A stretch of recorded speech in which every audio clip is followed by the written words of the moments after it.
On July 7, 2025, the capital's bustling streets turned into a scene straight out of a dystopian movie.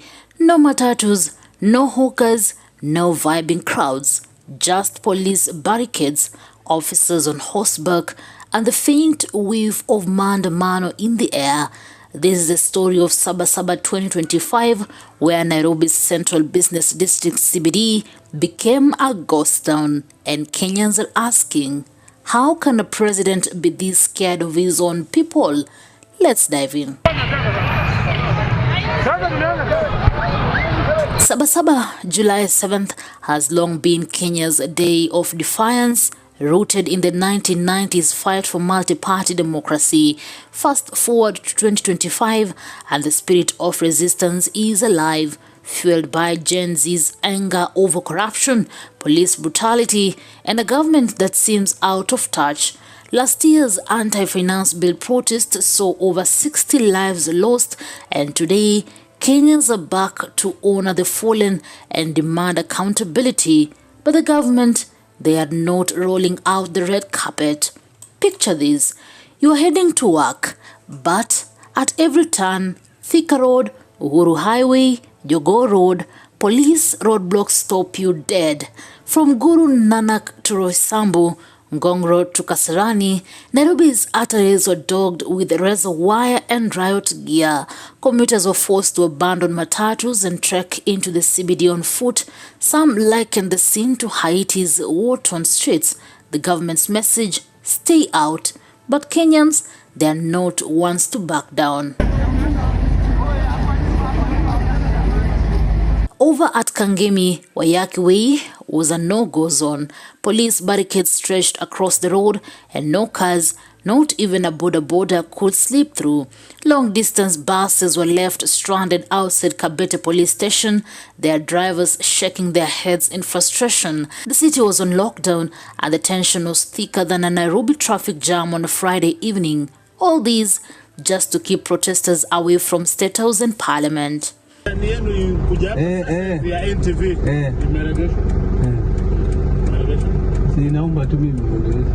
Imagine being told to walk to work because the government decided your matatu cannot enter the CBD.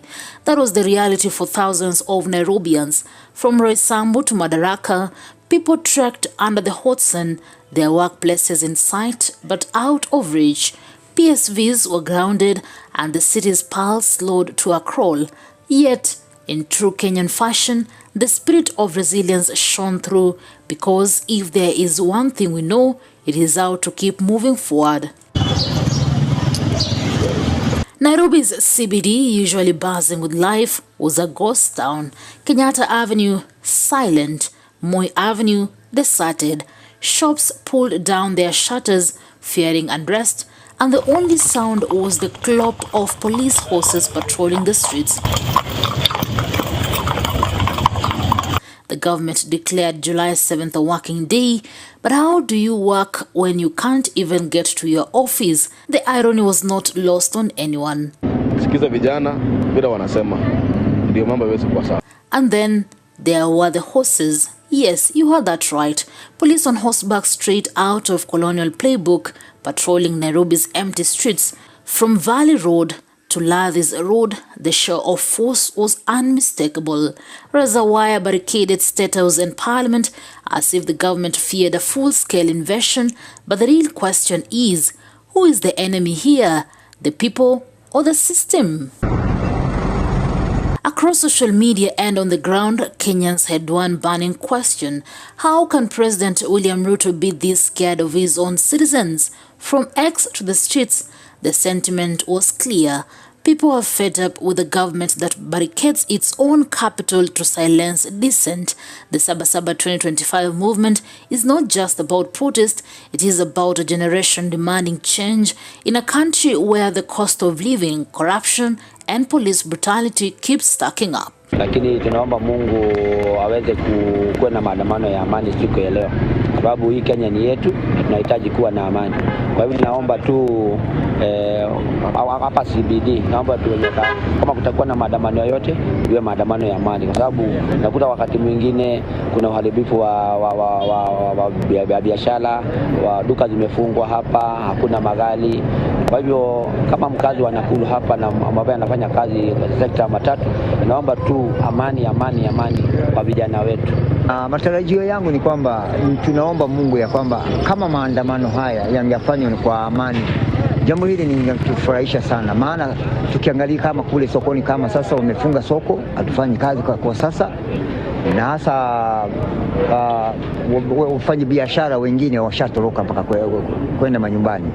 Sasa kile ambacho ningekuwa katika matarajio ya siku hii ya leo, kama sisi tukiwa wa Kenya, niomba ya kwamba kila vijana wote wanaokuja hapa tauni hii, kwamba wanapoandamana waandamane kwa amani, ili kwamba biashara nyingi kama vile hapo nyuma vile kulivyokuwa hapa, sio vijana wengi ambao ni wabaya, lakini kuna baadhi ya wengine kukiwa kama na maandamano kama haya wanakuwa na ile chances ya kuja kufanya ule uharibifu. Na ndio unaona katika maduka sasa, ukiangalia katika maduka hapa utakuta kwamba wamechomelea zile milango na weldings zile, ili kwamba sasa wale vijana wasije waka. So what is next for Kenya? The SABA SABA protests are not just a one-day event. They are a symptom of deeper unrest. Gen Z is leading the charge, using social media to rally and resist, much like they did in 2024. Monday is not a public holiday. We are expected across the Republic of Kenya to be in our offices, in all the regional offices, in all the sub-county offices in the Republic of Kenya.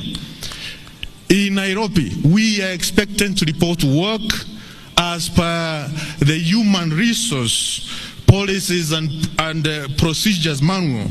With elections looming and public anger simmering, 2025 could be a turning point. Will the government listen, or will Nairobi's streets stay locked down? One thing is for sure, the order of Maandamano is not going away anytime soon. Newsroom, Maisha TV, Reader Kering Chebet.